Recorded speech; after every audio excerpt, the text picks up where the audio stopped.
Hi everyone, welcome to a new episode of Crypto Tips. My name is Heidi, and today we're going to talk about what's happening with DeFi, maybe a little conspiracy theory, but who is hacking DeFi basically is what we're going to talk about. So let's go. All right, so this video has been inspired by some recent events. It's maybe a couple weeks old by now, but anyway, it's an interesting concept, an idea, conspiracy theory, if you will, about who is hacking these DeFi platforms.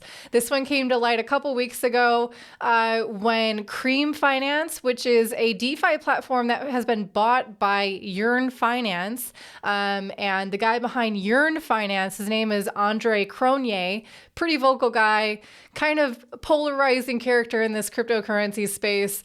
Sometimes he can be quite vocal about things, but anyway, there was some accusations thrown out from Aave, another DeFi platform, against Yearn, and then, Andre threw it right back at Aave.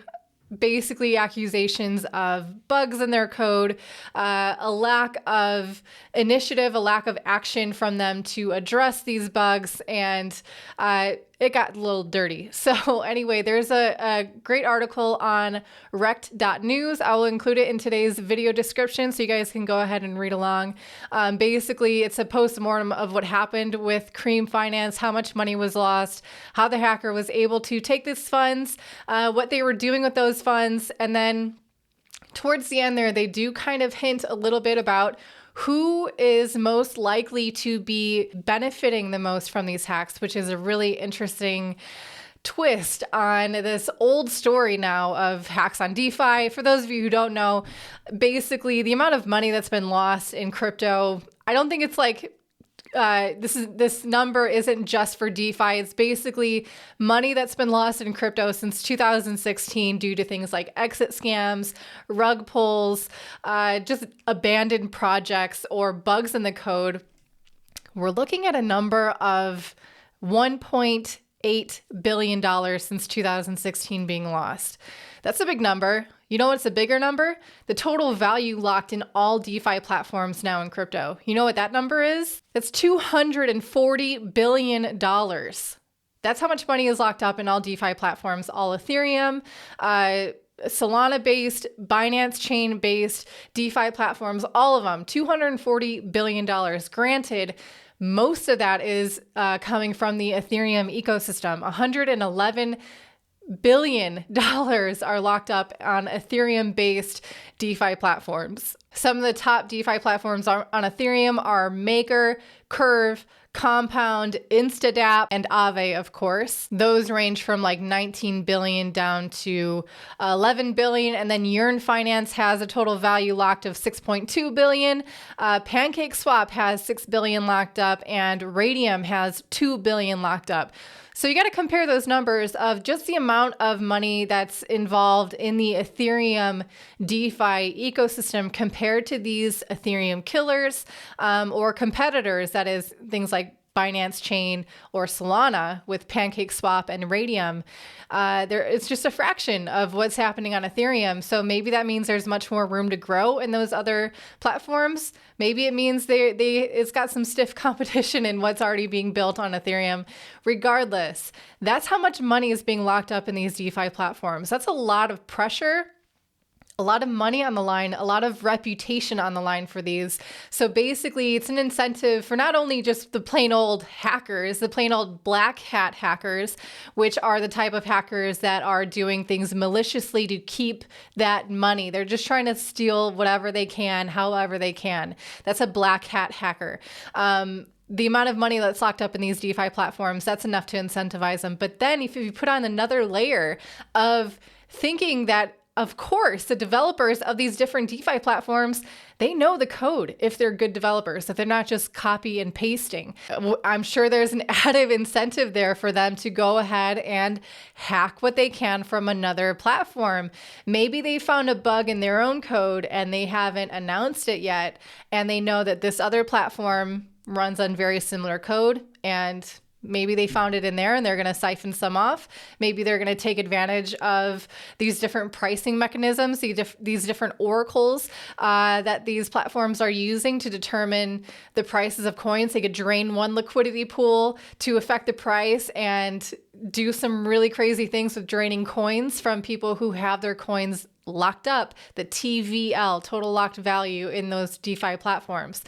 There's a lot of incentive there, I think, in competition. But the thing is, you know what they say about publicity, good or bad, it's good publicity. So who knows if this was Aave hacking Yearn? I'm not putting this out there. This is not an accusation. This is just a completely what if situation of what if these different DeFi platforms are hacking each other? What does that mean for DeFi? Is that a good thing or a bad thing? It's always a good thing, in my opinion, to have bugs found to help solidify the code and strengthen it in making it more secure by finding the things that are wrong with it. Also, I have to point out is that another kind of trend that we're seeing in these DeFi hacks, especially lately, in the last 6 months, there's been a lot of DeFi hacks of these white hat hackers that are finding these vulnerabilities, draining the funds, making the development team panic, the marketing team panic of that platform, and then leaving a message of some kind of a warning or some kind of a, hey, what are you doing? A reminder of, you gotta bolster your security, you gotta take this more seriously. And then they return the funds in exchange for a reward, some honest money from the platform. So maybe that's also an indication of these other developers from platforms giving a heads up. Maybe they want to strengthen the whole DeFi community as a whole, and that means keeping everyone on their toes. We saw that actually with Thorchain, with Rune. Do you remember the message that hacker left? He said something like, listen, you're dealing with this amount of money. Get your stuff together. Get this stuff secured because you got to take it more seriously, basically. So anyway, I think it's an interesting concept to think about. There's all these, seedy underbelly DeFi developers hacking each other. But I think as always, us as the end user using these open source platforms, there's certainly risks of the smart contracts that you are sending your coins to. You may not be sending your coins to someone else for custody, but you are sending it into a smart contract that you're trusting to be coded securely. And you're trusting that the development team has thoroughly looked at it, has as many eyes as possible on it, not only initially, but every time they update their code, it should be audited. Every time they make an update, there's room for mistakes and new bugs. So if you want to find out if your favorite DeFi platform has been audited, which I hope it has multiple times, you can go to defiyield.app/audit-database. Don't worry, I'm going to put that down below in the video description. But basically, you can see all these different DeFi platforms, all the audits that they've had done. Maybe yours isn't even on this list. Maybe it's never been audited. That's a huge red flag. Furthermore, what is important to know is, do they have a bounty program as well? Basically, they put up millions of dollars if they have a bounty program. Normally, it's anywhere from $500,000 to multiple millions of dollars as a reward for anyone who does find a vulnerability. They can responsibly disclose it to the development team of that platform, and they get rewarded with a huge chunk of change. So for those of you who are looking for a side job, learn how to code, and maybe you can not only help strengthen this DeFi and cryptocurrency space as a whole, but get a decent paycheck for doing so as well. But here's another trick that you can check out to see if the DeFi platform that you're investing in, if you're holding the coin, or if you're actually actively using that platform to get some passive income.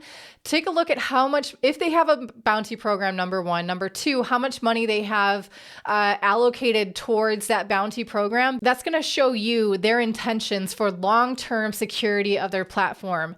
Are they investing in their own long-term security? If they don't have a bounty program, if they don't care about it, if they've never been audited, if they're not making any improvements to their code, huge red flag that is an exit scam or just completely subpar development. And either way, that's a lot of risk that you don't have to take on because there are a lot of decent platforms out there. I will be making a video in the coming days talking about the best DeFi platforms for profits, basically the ones that are offering the best APY. If you guys have been subscribed for at least about 6 months, I did a video on like the best staking coins. This is going to be something very similar. You know, the best ones, the most profitable, the most secure, each of those categories I'll be covered. So if you guys haven't subscribed yet to this channel and you enjoyed this video, you found it to be informative, I appreciate it if you hit subscribe with the bell notification and hit the like button if you don't mind. Let me know if you like this video. And why not leave a comment down below too. Anyway, I'll be seeing you guys again real soon. We're putting out videos every single day. So until then, I hope you're staying happy and healthy. I'll see ya.